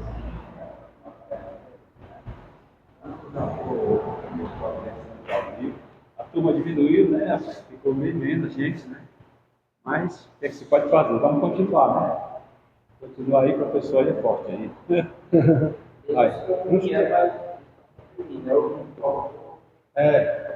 computei que não está trabalhando. Tem 10 pessoas fazendo a corrida, né? 10 pessoas. Esses 10 tá bom, né? Dá para ir levando. É a turma nota 10. É nota 10, né?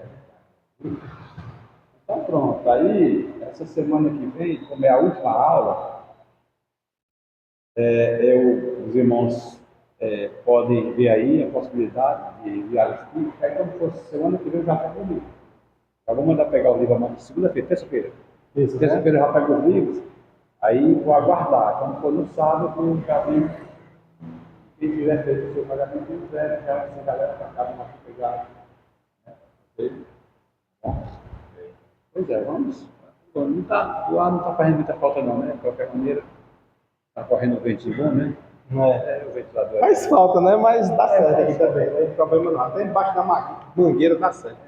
Dá certo. Mas, rapaz, um refrigério da palavra de Deus É o melhor. Essa aí não pode faltar. né? Pois tá bom, então boa aula aí para vocês e continuar esse filho aí.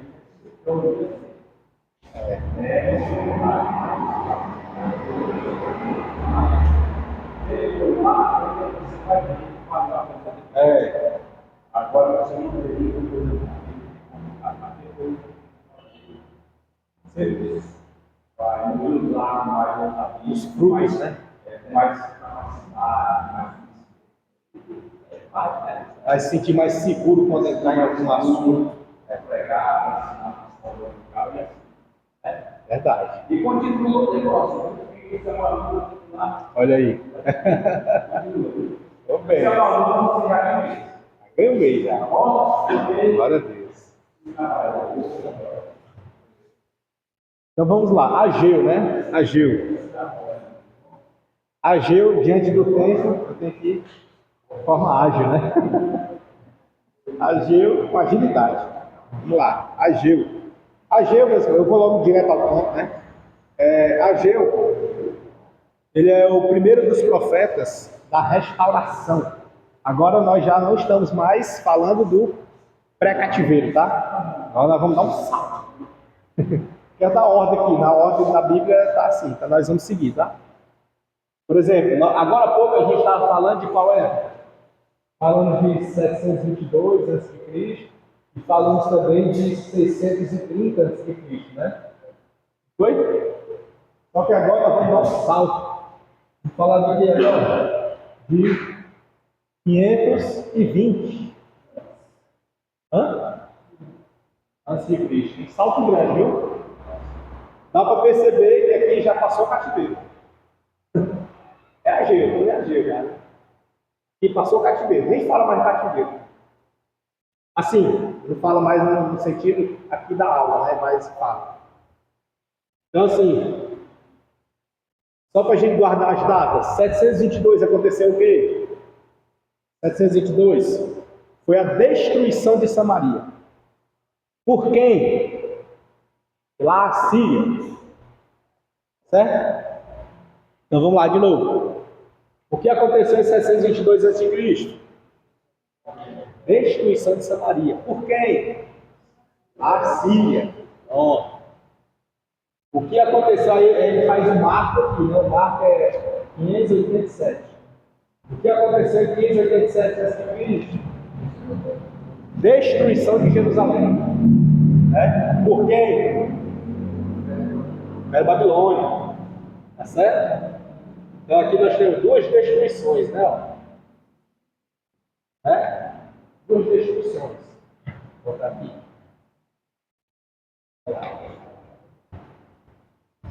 Só que agora chega de destruição. Agora vamos para a reconstrução. Agora é reconstruir.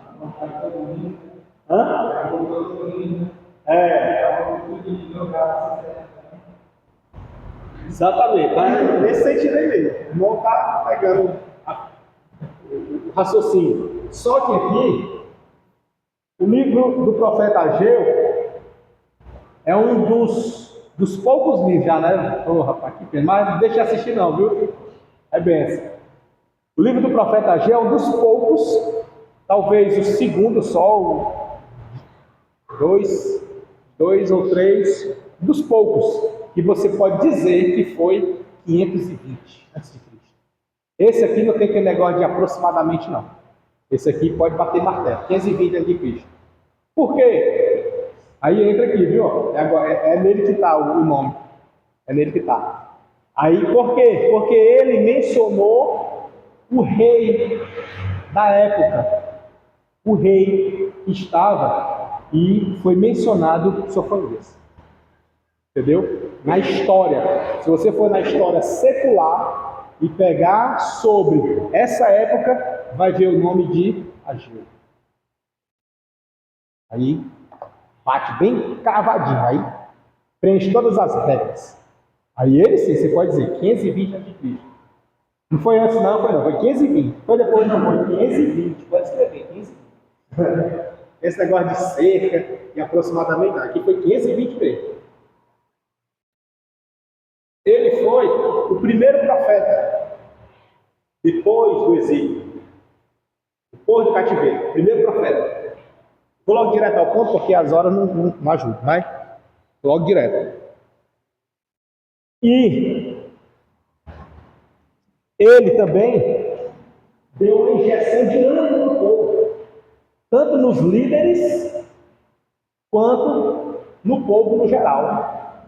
Deus usou ele diretamente para a liderança, para os sacerdotes, inclusive para Zorobabel. Quem já ouviu falar em Zorobabel?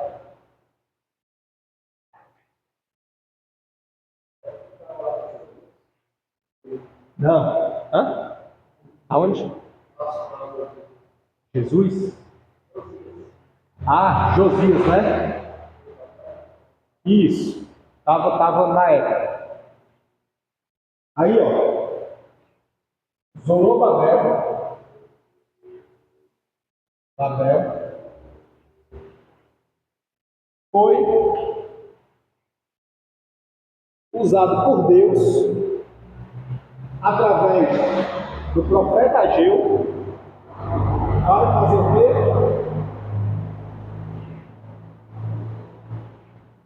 Reconstrução.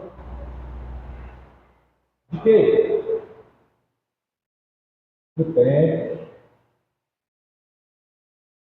Em letras garrafais para quem passar correndo ler. Assim que Deus falou, eu disse isso, tá? Profeta Abacuque. Então, aí, foi o profeta Ageu que construiu o templo? Não. O profeta Ageu profetizou. Ele deu injeção de ânimo no povo. O povo estava triste. Por que ele estava triste? Não estava sendo solto, livre do cativeiro? E por que estavam tristes? Porque eles, apesar de terem saído do cativeiro, quando foi que... Dá quantos anos, hein? É porque é outra coisa, senão eu vou levar muito tempo para isso. Aí depois nós vamos ver. Acredita-se que o povo voltou do cativeiro.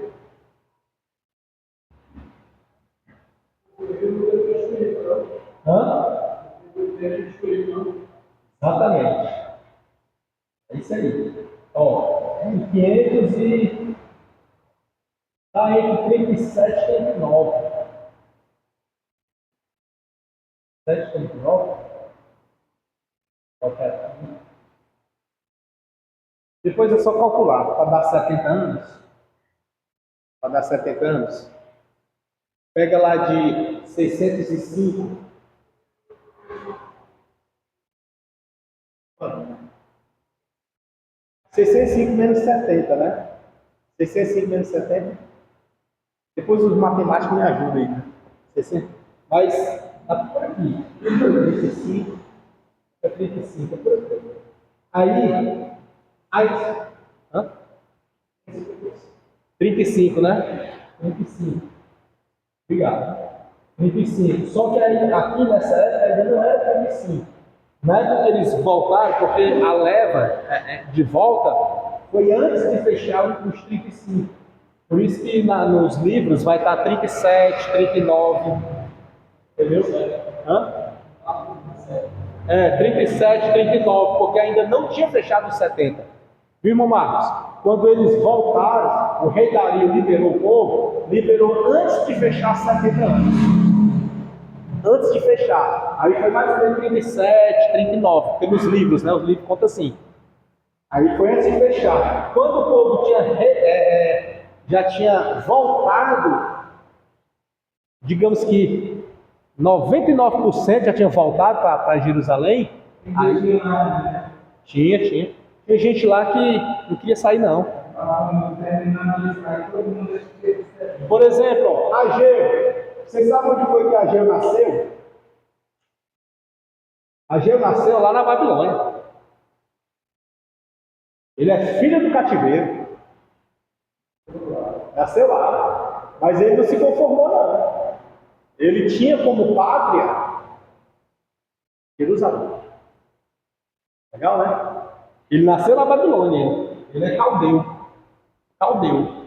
Mas ele tinha como nação o povo hebreu. E Deus honrou ou não honrou? Honrou. Por quê? Porque ele era filho do povo hebreu, realmente. É filho do povo hebreu, só que ele nasceu no Caldeu, da Babilônia. Dá para entender isso, não? Ele é tipo assim, tem quando vai preencher documento? Nacionalidade e naturalidade. Você é natural da onde? Né? Natural é o estado. Onde você é, né? E nacionalidade, nação. Onde nasceu. Então ele era nacionalidade dele. Vamos lá, preencher o currículo dele. Não é? Nacionalidade do Ageu. Babilônia, né? Caldeu. E isso, a naturalidade é o estado dele, o estado, que cairia lá também. Só que ele tinha dupla cidadania. Ele é filho de judeu, nascido no Caldeu. Ele tinha dupla cidadania, igual Paulo, né? Aí o que acontece? Mas enfim. Aí o que acontece? Deus usou ele poderosamente. Só que não usou ele para construir o templo. Usou ele para Zorobabel, que era a autoridade. Aí Zorobabel reconstruiu o templo. E detalhe. Deixa eu completar isso aqui para ver. Ali era um mundo que estava uma vez. Aí depois foi o templo. Isso. Exato. Eu vou botar assim, ó, 27, 39, porque esse é o tempo que eles já estavam lá em Jerusalém para reconstruir o templo. Eles já estavam lá. Só que ainda não tinha voltado todo mundo. Muitos nem queriam. Nem queriam. Porque a vida toda lá na Babilônia, né? Tipo ele aqui, nasceu lá, a vida toda lá, vai sair de lá para quê? No lugar que é a 7 maravilha do mundo. Vai para um lugar de destruição. Não tem nada. Só uma. Refazer. Pense aí, você iria. Deixa quieto. Tinha tudo. E outra, além de já ter tudo, tinha mudado o rei. E o rei que entrou era bom. Né? Sair da Babilônia para quê? É por isso que Abacuque falou o quê? O justo viverá da fé. Tem que ter fé, meu amigo. Vai dizer assim, aqui tá bom, mas estar com meu Deus é melhor. Preciso permanecer fiel a Ele. Entendeu? Veja como é diferente, né? É muito diferente. E bota diferença nisso.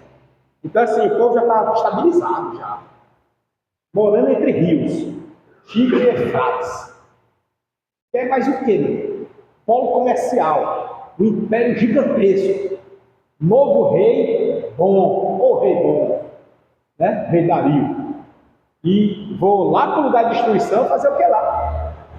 Só que os velhinhos, Zorobabel aqui, ó, eram os velhinhos, eles, quando chegaram em Jerusalém, estavam tristes. Ora, vendo a cidade destruída, o templo saqueado, destruído e saqueado. As plantações tinha nada, as casas destruídas tinha nada. Só os velhinhos, só o povo doente. Como é que vai ficar feliz num lugar desse? Não tem como ficar feliz. Aí precisa do quê? Uma injeção de ânimo. Aí Deus levanta quem? Ageu. Ageu, vai lá agir. Né? Aí Ageu agiu. Pegou com ânimo, com muita intrepidez. E olha que ele nem nasceu lá. Muita intrepidez. Levantou o ânimo do povo. Começou pelos líderes. Começou pela liderança. E depois ele foi para o povão. E animava o povo. E chamava o povo para se restabelecer em Deus. E olhar para frente. Sem esquecer o passado. Mas era olhar para frente. Aí ele chama o povo. E esse incentivo, olha como é interessante, eu até fiquei assim maravilhado quando eu vi.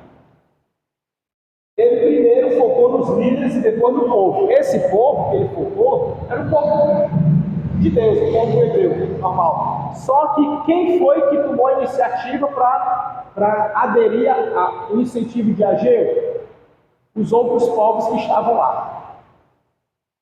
Os outros povos que estavam lá se animaram e envolveram o povo judeu. Ou seja, o povo judeu estava tão machucado de um jeito que eles não tinham sequer força para agir e mudar.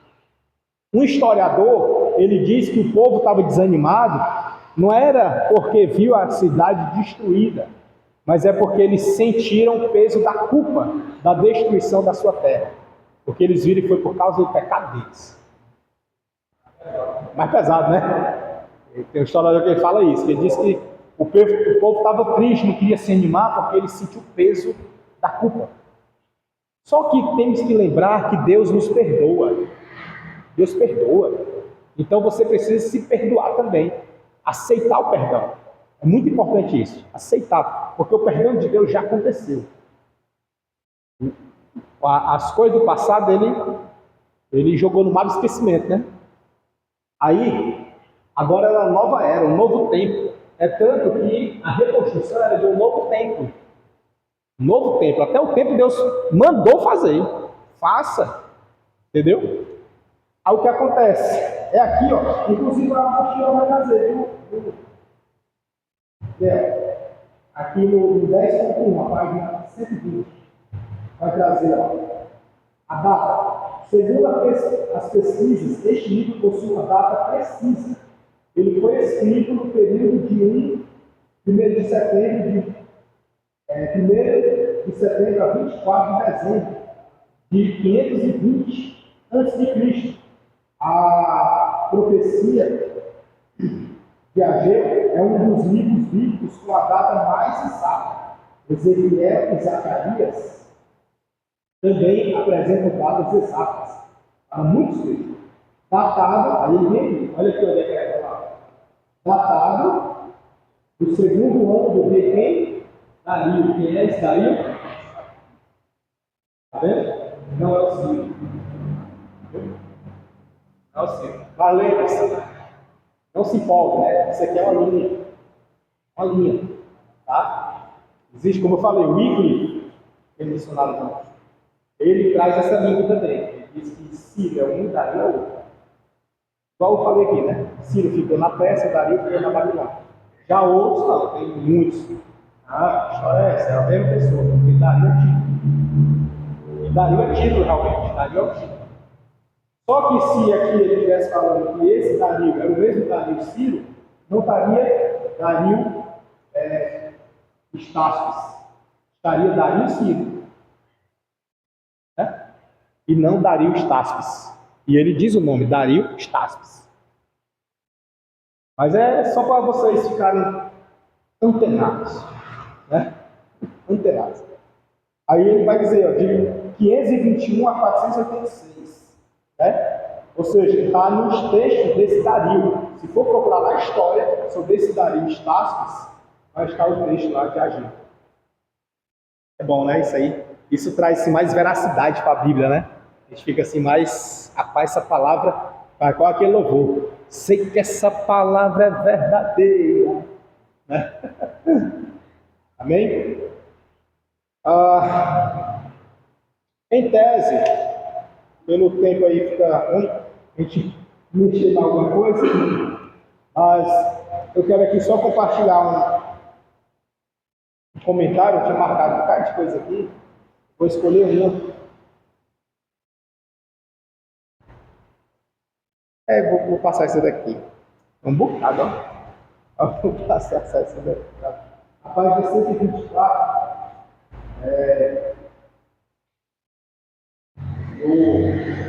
do item 4, uma mensagem para o príncipe, sacerdote e o povo, que está lá em Ageu capítulo 2, versículo 1 e 9.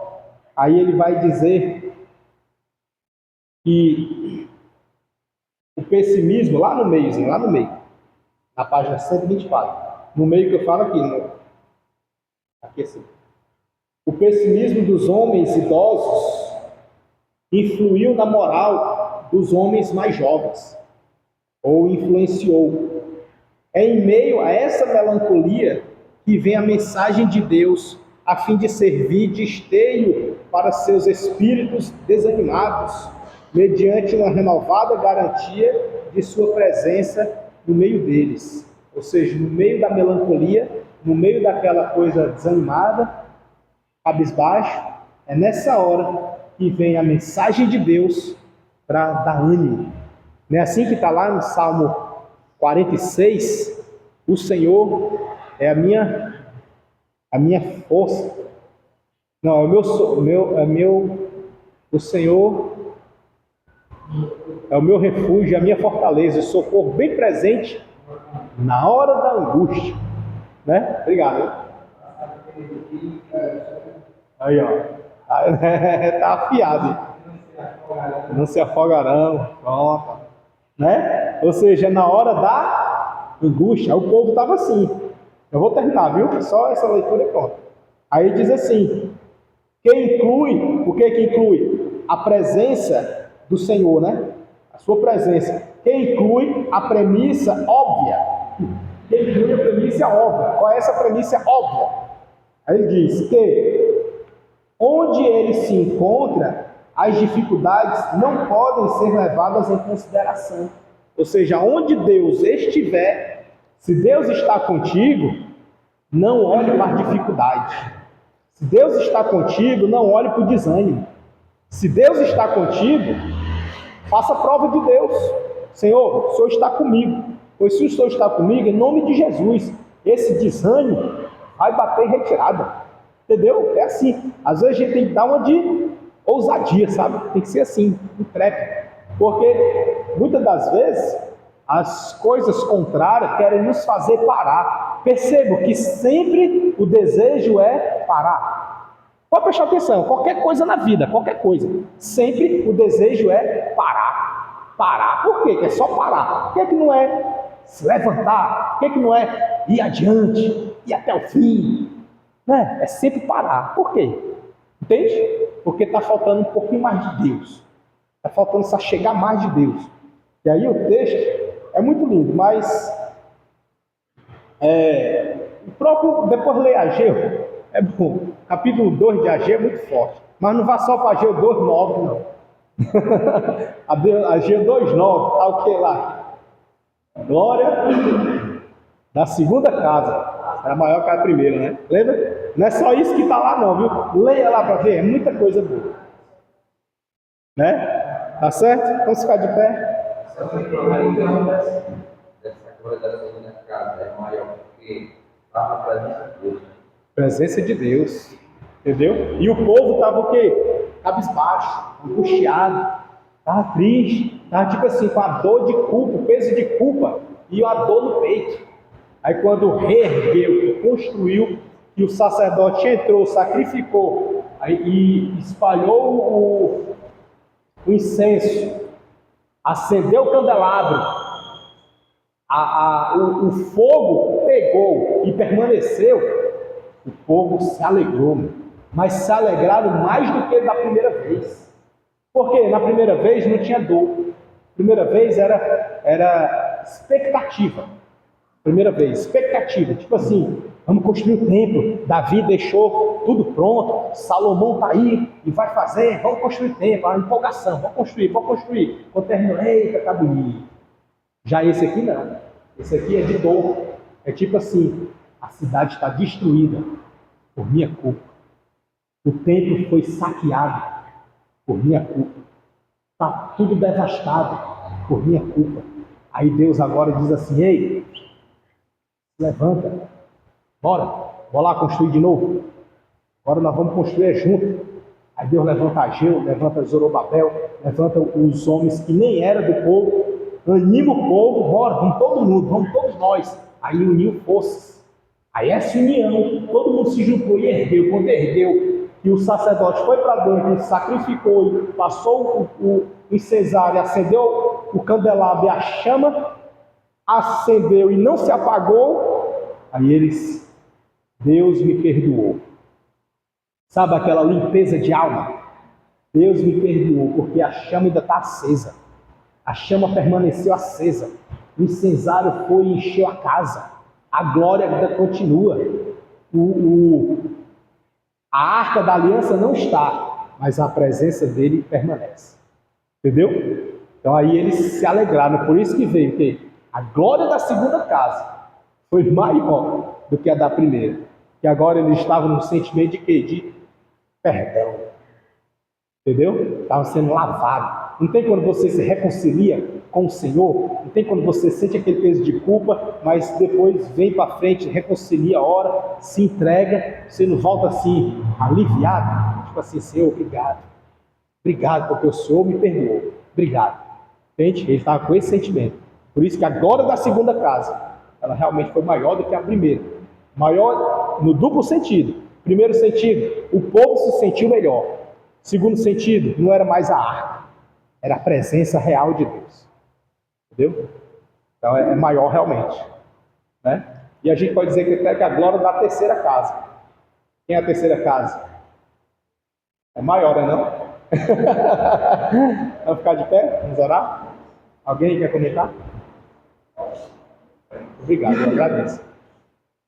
Bem apagadinho, porque agora é naquela